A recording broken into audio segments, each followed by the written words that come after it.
여러분, 솔로몬처럼 살면 어떨까요? 솔로몬처럼. 물질에 관심 있는 사람, 금, 은을 쌓아두고 살아갑니다. 또 방이 몇 개인지 알지 못하는 그런 큰 궁정에서 살아갑니다. 그리고 내가 보는 여인들 혹은 청년들 같으면은, 우리 여자 청년 같으면은 내 마음에 드는 모든 청년들을 품 안에 품고 그렇게 살아가기를 원합니다. 그러나 실질적으로 이런 삶을 살았던 솔로몬이 전도서 초기에서 이렇게 고백을 합니다. 전도자가 이르되 헛되고 헛되며 헛되고 헛되니 모든 것이 헛되다. 솔로몬은 우리와 똑같은 성정을 가진 사람이었지만은 그의 머리 가운데는 세상의 모든 지식으로 충만했습니다. 그리고 그의 손에는 손바닥만한 손이었지만은 그의 손에는 이스라엘 나라의 모든 것이 다 충만하게 쥐어진 사람이었습니다. 그리고 심지어 성경에서 말하기를 하나님 앞에 큰 실수의 시작이었지만은 1000여 명이나 되는 여인을 한 몸에 품으면서 여인 충만한 그런 삶을 살았던 사람이 바로 솔로몬입니다. 그러나 솔로몬이 전도서 시작하면서 헛되고 헛되며 헛되고 헛되니 모든 것이 헛되다라고 고백할 수밖에 없었던 것은 이 땅에 있다가도 없어질 것으로 충만한 삶을 살았지만은 정작 그 마음 가운데 바로 성령의 충만함이 없었기 때문에 일반 사람들, 특별히 요즘처럼 내일이 불안하고 또 내일이 예측불허의 삶을 살아가는 우리 청년들이 나도 솔로몬처럼 한번 살았으면 좋겠다. 내가 너무 욕심을 부렸나? 솔로몬처럼 단 한 주간만이라도 정말로 남자답게 한번 살았으면 좋겠다. 모두들 그렇게 사모하는 삶을 그는 하나님이 허락하신 생애 동안 부족함이 없이 살았지만은 그의 인생의 결론은 헛되다라는 그런 결론이었습니다. 왜냐하면은 바로 성령의 충만함을 받지 못했기 때문입니다. 그런데 오늘 본문에 등장하는 그들이, 여러분 오늘 이 4절 말씀을 한번 보십시오. 그들이라는 단어가 나오는데 이 그들은 솔로몬 왕이 살았던 그 삶과는 180도 다른 열악한 삶, 또 생명의 위협을 받는 삶, 예수 그리스도라는 그 꼬리표를 통해서 정치적으로, 종교적으로, 경제적으로 불이익을 당했던 사람들입니다. 그러나 성경은 말씀합니다. 그들이 바로 사도행전의 주인공이었고 사도행전의 바로 역사를 이루는 하나님의 선한 도구가 되었다고 얘기하고 있습니다. 이들은 금은이 뭡니까? 그리고 이들에게는 평안한 삶이 보장되지 않았습니다. 그리고 그들은 예수 그리스도를 믿음으로 인해서 유대교회에서 출교를 당한 바로 유대인들과는 관계가 끊어진 사람들이었습니다. 그러나 그들을 통해서 하나님은 귀한 역사를 이루셨습니다. 왜냐하면 그들은 돈 충만하지 않았습니다. 권력 충만하지 않았습니다. 모든 것이 열악했지만은 바로 단 한 가지, 성령 충만하였기 때문에 하나님의 귀한 역사를 이룰 수가 있었습니다. 자, 오늘 본문 말씀을 통해서 성령 충만한 사람은 어떤 특징을 가지고 있느냐? 저는 이것이 여러분의 경쟁력이 되었으면 좋겠습니다. 지금도 이 자리에 예배하지만은 여러분 중에는 안 봐도 훤합니다. 지금 막 둥둥 떠납니다. 이력서가 왔다 갔다 하고, 자, 이번 주에는 어떤 스펙을 쌓아야 될까? 경쟁력이 몇 대 몇인데. 그거는 어울리지 않습니다. 정말로 예수 그리스도를 믿는 청년에게 있어서 경쟁력이 무엇인지에 대해서 오늘 본문이 주는 세 가지의 교훈의 말씀을 함께 나누고자 합니다. 첫 번째, 성령 충만한 사람은 담대합니다. 이게 특징입니다. 우리가 잘 알고 있는 사드락과 메삭과 아벳느고를 한번 보십시오. 성경에 보니까 그들이 결혼했다는 얘기를 없는 거 보니까 아마 여러분 또래 정도 된 것 같아요. 사드락과 메삭과 아벳느고 담대했습니다. 무엇에서 담대했을까요? 여러분, 만약에 절하라, 다른 것 아닙니다. 어려운 요구 아닙니다. 세상이 여러분에게 한 가지를 제안합니다. 자, 연예계 청년 여러분, 절하십시오. 한 번만 절하십시오. 그러면 당신들은 삽니다. 그런데 절하지 않으면은 풀무불 속에 당신이 던짐을 당하게 될 겁니다. 근데 그게 남의 얘기가 아닙니다. 이웃집 사람 얘기가 아닙니다. 바로 내 앞의 이야기입니다. 그럴 때 여러분은 어떤 결단을, 여러분 어떤 마음을 갖겠습니까? 사실 담대해질 수가 없죠. 담대해질 수가 없습니다. 왜냐하면 지금까지 케이스 바이 케이스가 많기 때문에 왕의 뜻에 어긋났을 때에 어떤 사람은 사자밥이 되었고 어떤 사람은 풀무불 속에서 타 죽었습니다. 그런 이야기를 수도 없이 많이 들었습니다. 그런데 그것이 지금 내 문제가 되었습니다. 그런데 성경에 보니까 사드락과 메삭과 아벳느고는 오히려 느부갓네살 왕을 향해서 훈계를 합니다. 그리 아니하실지라도, 하나님께서 우리를 살려주지 않는다 할지라도 우리는 당신과 당신이 만든 이 금신상에게 절하지 않겠습니다. 그 담대함이 어디서 나왔을까요? 사드락과 메삭과 아벳느고 삼총사가 똘똘 뭉쳤기 때문에요. 천만의 말씀입니다. 세상에 죽음 앞에서는 1000명이든 10,000명이든 두려워할 수밖에 없습니다. 그러나 사드락과 메삭과 아벳느고 그 마음 가운데 성령으로 충만해 있었기 때문에 그들은 풀무 밖에서도 담대할 수 있었고, 풀무불 속에 들어갔을 때도 그들은 그 가운데 계시는 인자이신 주 예수 그리스도와 함께 담대하게 그 죽음의 길을 더딜 수 있었던 겁니다. 우리가 잘 알고 있는 다윗도 한번 보십시오. 우리는 어렸을 때부터 다윗에 대한 이야기를 들었기 때문에 사실 그 말씀을 들어도 실감이 나지 않습니다. 그러나 아버지의 양을 쳐던 목동입니다. 이 목동 다윗이 그저 고사할 수 있는 것은, 행할 수 있었던 것은 그저 맹수들이 왔을 때에 자기가 평상시에 익숙했던 물맷돌을 가지고 죽이는 것밖에 없었습니다. 그러나 지금 앞에 어떤 현실이 우두커니 버티고 있습니까? 골리앗이라는 현실이 지금 앞을 가로막고 있습니다. 그리고 1대1입니다. 내가 골리앗을 죽이지 않으면은 나를 비롯해서 온 이스라엘이 지금 먹힐 지경입니다. 그런데 다윗은 담대했습니다. 말씀을 한번 보십시오. 이 소년 다윗을 통해서 우리가 두려워하는 마음, 두려워하는 분위기를 전혀 읽어낼 수가 없습니다. 너는 칼과 창과 단창으로 내게 나오지만은 나는 만군의 이스라엘의 여호와의 이름으로 내게 나간다. 사울왕이 금은 보화를 주면서, 야 다윗아, 우리 지금 여기 있는 사람들은 용기가 없으니 너 한번 연설 한번 멋있게 하고 오면은 내가 금은 보화를 너에게 줄게. 그렇게 구슬려서 여러분, 이 다윗이, 목동 다윗이 나가서 그렇게 큰 소리 친지 아십니까? 아닙니다. 그 안에 누가 계셨기 때문에, 성령으로 충만하 있기 때문에. 그런데 오늘날 어른들은 청년들을 향해서, 다음 세대를 향해서 자꾸만 이것을 권유합니다. 무엇을 권유하는지 아십니까? 사울왕이 다윗에게 권유한 게 이겁니다. 자, 내 투구를 쓰고 나가라. 내 갑옷을 입고 나가라. 내 칼을 가지고 나가라. 내 방패를 쥐고 나가라. 그런데 왜 어른들은 정작 갑옷을 입고도 창을 들고도 투구를 쓰고도 골리앗 앞으로 나가지 못했습니까? 여러분, 세상은 투구와 창과 칼을 가지고 이기는 게 아닙니다. 하나님께서 원하시는 것은 나로 인해서 충만해라. 바로 하나님의 전신갑주를 입고 나가라. 이것이 바로 너희가 살아갈 수 있고 너희가 이길 수 있는 유일한 방법이라고 말하고 있습니다. 이 사실을 깨달았던 다윗이 고사합니다. 아닙니다. 됐습니다. 당신이 내게 주는 것은 내게 맞지 않을 뿐만이 아니라 이것은 하나님께서 원하시는 방법이 아닙니다. 어떻게 이 다윗의 마음 가운데 담담이 있었을까요? 그것은 바로 하나님께서 이 다윗 마음 가운데 충만히 임했기 때문에, 보는 것도 듣는 것도 말하는 것도 생각하는 것도 바로 하나님으로 충만했기 때문에 다윗은 사울왕과 및 이스라엘의 그 장정들이 한 발자국도 나가지 못하는 그 사선을 향해서 담대하게 나갈 수가 있었던 것입니다.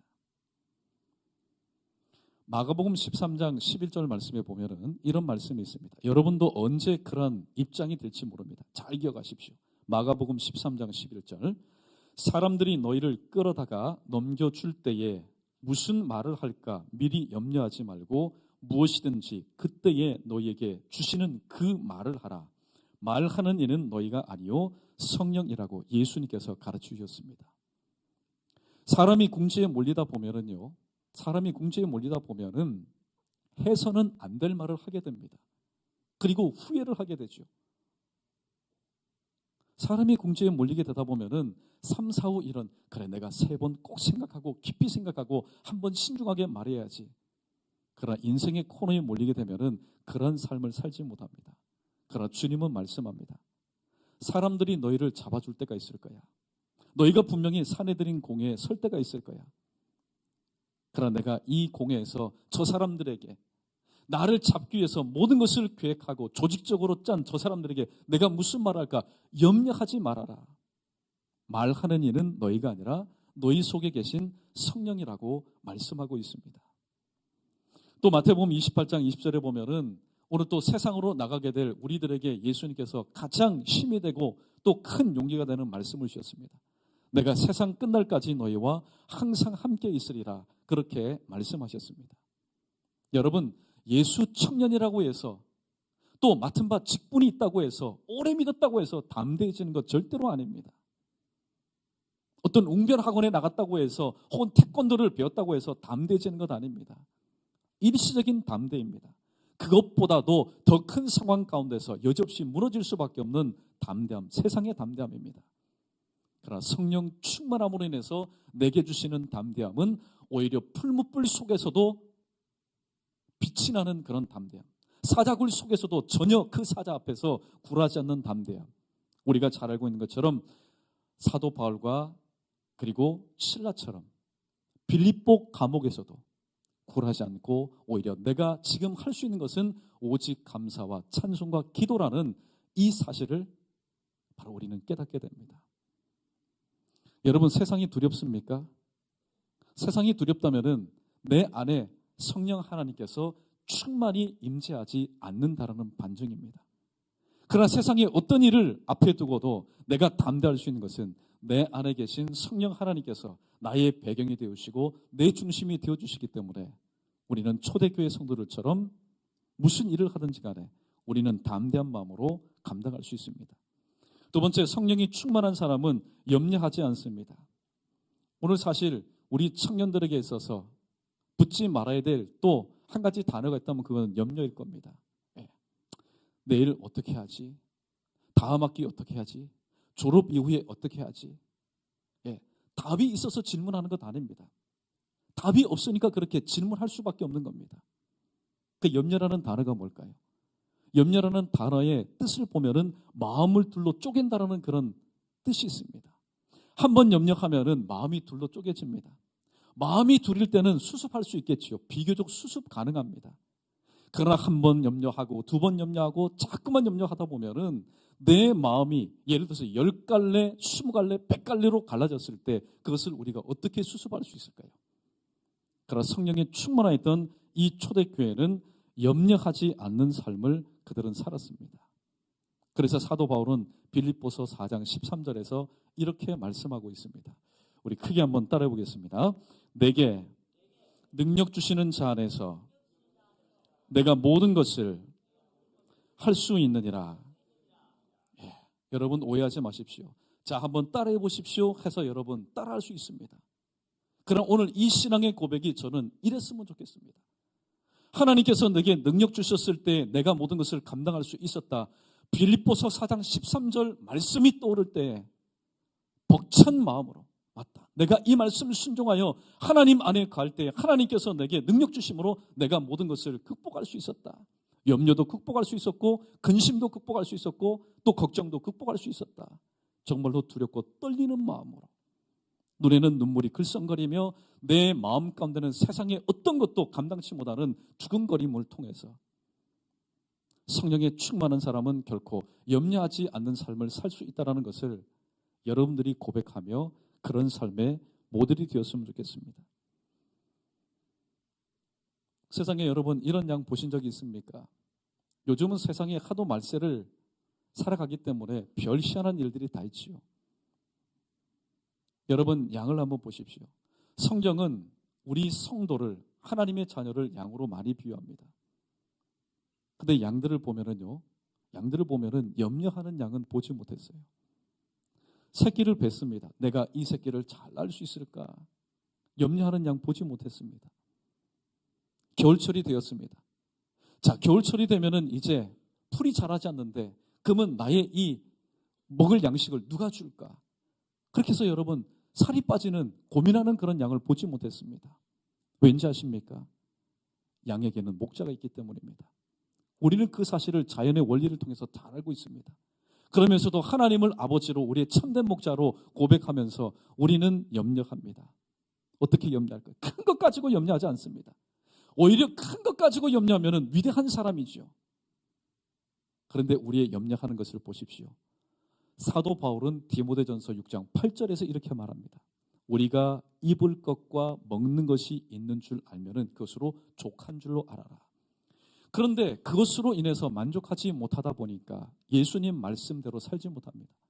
예수님도 우리 인생의 연약함을 다 아셨습니다. 그래서 너희가 무엇을 먹을까, 무엇을 입을까, 무엇을 마실까, 이것으로 인해서 염려하지 말아라. 이는 하나님께서 다 알고 계시는 거다. 그러므로 너희들이 구할 것은 이방인들이 구하는 이것이 아니라 너희는 먼저 하나님의 나라와 하나님의 의를 구해라. 이것이 하나님의 자녀의 합당한 구함이라고 말하고 있습니다. 그럼에도 불구하고 청년 여러분, 여러분은 오늘 또 무엇을 가지고 염려합니까? 무엇을 가지고 염려합니까? 이번에 원서를 냈는데 취직이 될까? 취직이 안 될까? 심지어는 행복한 고민을 하는 청년들도 있어요. 자, 점심 때 이것을 먹을까? 이것을 먹을까? 먹거리가 없는 게 문제지요. 있음에도 불구하고 무엇을 먹을까? 또 이 옷을 입을까? 어디를 갈까? 사실 보면 우리가 염려하고 고민하는 것은 위대한 것, 철학적이고 경제적이고 어떤 생산적인 것이 아니라 그냥 가장 기본적인 것을 가지고 우리가 염려하는 삶을 살아갑니다. 염려하는 삶은 뭡니까? 여러분, 좋게 말씀드릴게요. 염려라는 것은 하나님을 불신하는 겁니다. 만약에 하나님을 우리가 믿는다면 염려할 수가 없습니다. 오늘 어른 예배 때도 잠깐 말씀드렸지만 사실 어떤 사람이 성령 충만하다, 성령 충만하지 않다 판단하는 것은 굉장히 위험한 일입니다. 그러나 가장 위험하지 않고 가장 성경적인 그 증거가 뭘까요? 나도 마찬가지고 여러분도 마찬가지고 신앙생활하다가 무엇을 통해서 염려한다? 내가 지금 염려하고 있다? 그것은 곧 무엇입니까? 아직까지는 내 안에 성령이 충만하지 못하구나. 틀림없습니다. 그러나 이건 누가 봐도 염려해야 됩니다. 염려해야만 합니다. 걱정해야만 하고 또 근심해야만 합니다. 그럼에도 불구하고 그 사람을 통해서는 어떤 염려도 근심도 걱정도 보이지 않을 때에 그 사람은 그 안에 성령이 충만하다는 바로 증거이죠. 초대교회가 바로 이러한 삶을 살았습니다. 초대교회가 이러한 삶을 살았습니다. 이것이 바로 초대교회의 바로 경쟁력이었습니다. 마지막 세 번째, 성령 충만한 사람은 고난의 자리를 피하지 않습니다. 사실 어떤 면에 있어서 성도들, 특별히 믿는 우리들은 신앙의 근력을 키울 필요가 있습니다. 여러분, 근력은요 사람의 몸집과 비례하지 않습니다. 아무리 등치 좋은 사람도 근력이 약한 사람이 있습니다. 그러나 아무리 외소해도 근력이 있는 사람은요 끈기있게 모든 것을 감당합니다. 초대교회는 고난을 피하지 않았습니다. 사도행전 5장 41절에 보면은 사도들은 그 이름을 위하여 능욕받는 일에 합당한 자로 여기심을 기뻐하면서 공의 앞을 떠나갔다라고 얘기합니다. 지금 여기에 법을 전공하시는 우리 청년들도 있는지는 모르겠지만은 사람들이 그래요. 아무리 범법 행위가 없다 그래도 괜히 법원 앞에 들어가면 경찰서만 지나가면 어떻게 해요? 괜히 내가 잘못한 것이 없음에도 불구하고 주눅이 듭니다. 그런데 이 초대교회에 예수 그리스도를 믿었던 사람들은 산에 들인 공회에 빈번하게 그들은 출입했습니다. 가고 싶어서 간 게 아닙니다. 너 예수 그리스도 믿는 사람들 일로 와라. 그러나 오늘 그들은 기뻐하면서 공회를 나왔다 얘기하고 있습니다. 나 같은 부족한 사람도 하나님께서 이렇게 붙들어 주셔서 하나님의 영광과 그 이름을 위해서 고난받음에 있어서 합당한 자로 하나님께서 여겨주셨구나. 여러분, 초대교회 예수 그리스도를 믿는 사람은요 정신 나간 사람이에요. 그 사람도 어떻게 보면 미친 사람이에요. 고난받는데 내가 지금 어려움을 당하고 있는데 그들은 웃었습니다. 그들은 오히려 기뻐했습니다. 왜 그랬을까요? 바로 성령이 그들 가운데 충만하였기 때문에.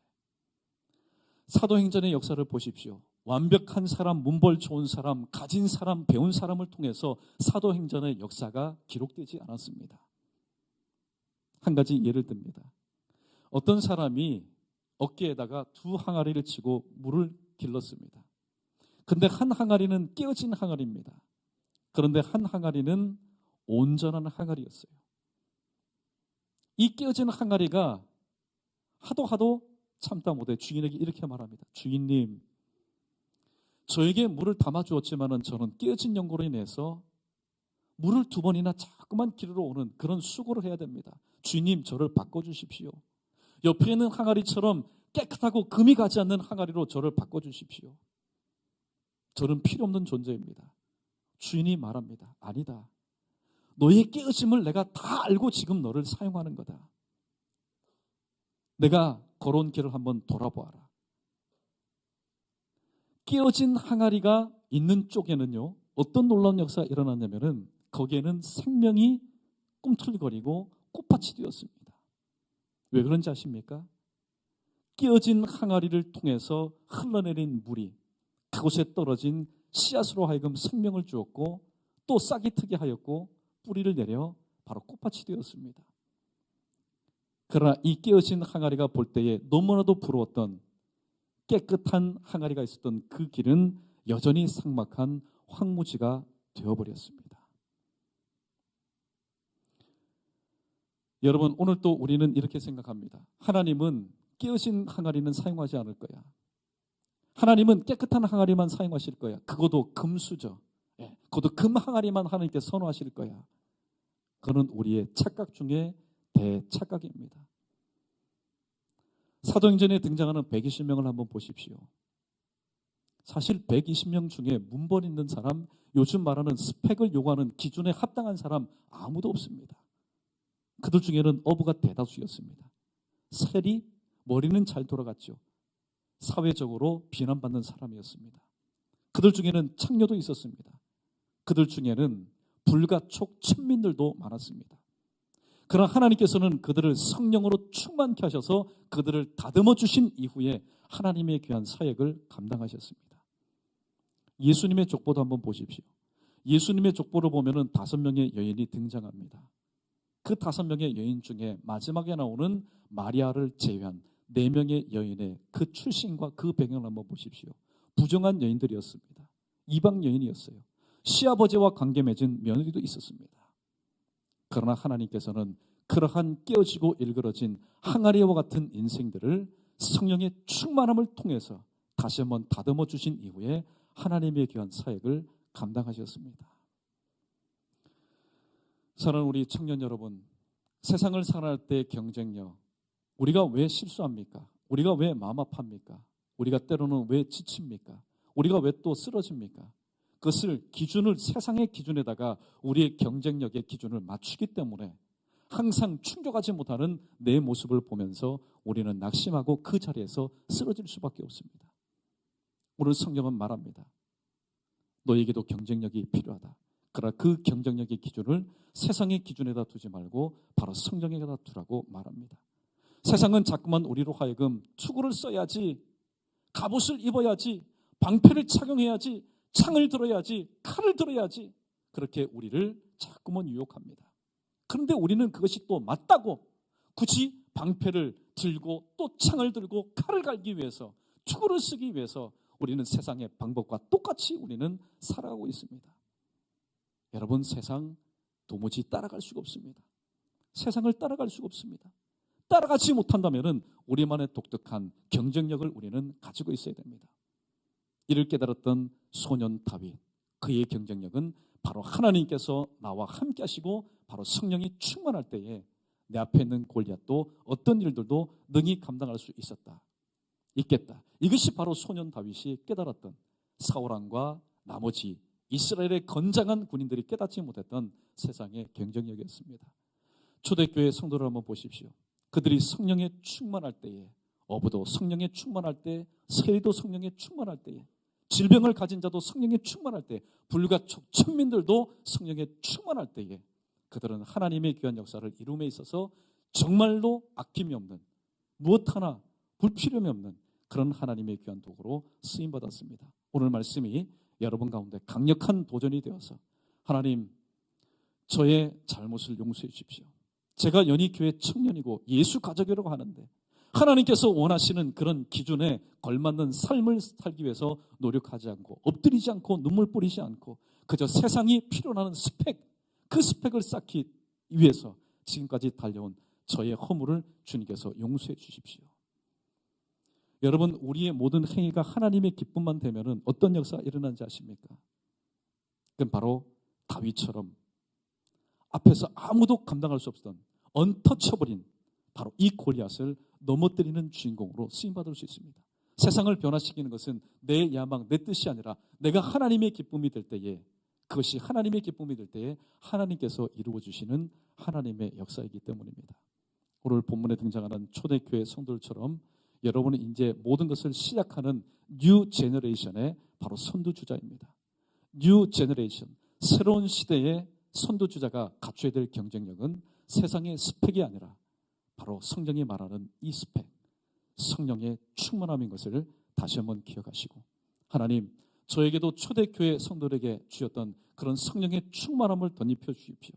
그래서 어떤 상황에서도 담대함을 잃지 않게 하시고 어떠한 악조건에서도 염려하지 않게 하시고 무엇보다도 하나님의 뜻이 이루어질 이 고난의 자리를 영광의 자리인 줄로 믿고 기도의 자리로 변화시켜서 또 다니엘처럼 사드락과 메삭과 아벳느고처럼 특별히 저 빌립보 감옥 음침한 곳에 있었던 바울과 실라처럼 기도함으로 하나님의 뜻을 이루어나갈 수 있는 성령 충만한 사람, 성령의 사람이 될 수 있도록, 그래서 오늘 또 하나님 보실 때에 연희교회 청년, 예수가족이라는 청년보다는 성령의 사람, 아무개라고 불리는 것을 더욱더 영광스럽게 생각할 수 있는 우리 자신이 될 수 있도록 하나님 도와달라고, 오늘 주신 말씀 붙잡고 이번 한 주간 동안도 여러분 순종하는 마음으로 다른 것 구하지 마십시오. 성령의 충만함을 내게 덧입히셔서 하나님이 보시는 것을 보게 하시고 하나님이 듣는 것을 듣게 하시고 하나님께서 말하게 하심을 따라 말하게 하시고 하나님께서 허락하신 온전한 두 팔과 두 다리를 가지고 하나님의 영광을 위해서 쓰임받는 이번 한 주간이 될 수 있도록 하나님 나를 온전케 하시고 나를 붙잡아 달라고, 그렇게 여러분 한번 메어 달려 보십시오. 우리 크게 한번 따라해 보겠습니다. 얻지 못함은 구하지 아니함이요. 가장 어리석은 사람은 이런 사람입니다. 하나님 앞에 그렇게 해달라고 구하지 않고 왜 하나님 내게 주지 않습니까? 라고 불평하는 사람, 뚜껑을 닫아놓고 왜 하나님 저에게 주지 않습니까? 하는 사람이 가장 어리석습니다. 그러면 가장 지혜로운 사람은 누구일까요? 말씀 들은 대로, 그래, 하나님께서 오늘도 이 말씀을 내게 주셨지.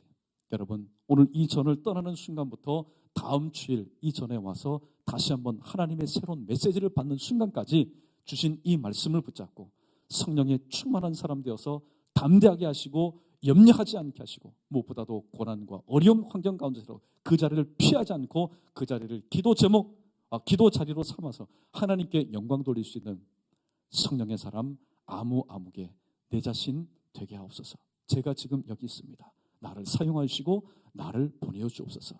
정말로 이러한 선교적인 그런 사명을 가지고 한 주간 동안도 하나님 흩어주신 여러분의 삶 가운데서 승리하며 살아갈 수 있는 우리 예수가족, 이 자리에 예배를 사모히 참여한 우리 모든 청년 여러분 되시기를 주님의 이름으로 간절히 축원합니다.